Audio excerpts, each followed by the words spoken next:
tous les lieux où les gens se rassemblent ont été utilisés par le gouvernement pour être des véhicules et des institutions avec comme responsabilité de réconcilier les gens.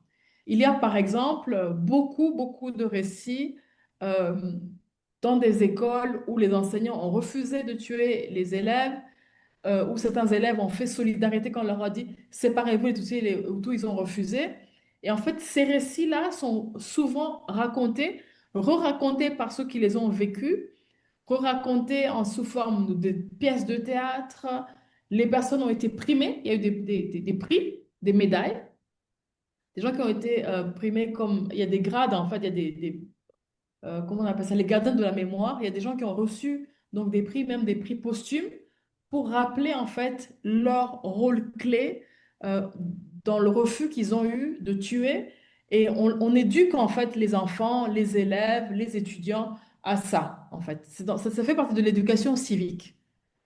Et par ailleurs, pour revenir à la politique, c'est récent, ça doit faire maximum 5 ans. Il y a maintenant un ministère de l'unité nationale.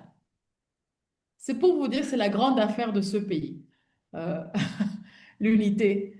On dit l'unité plutôt que la réconciliation, mais l'objectif, c'est la réconciliation. Les écoles étaient absolument cruciales, absolument cruciales.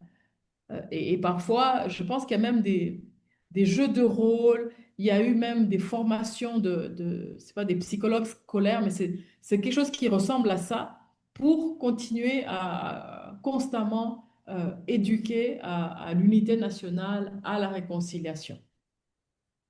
C'est un Ok. effort constant, un effort constant.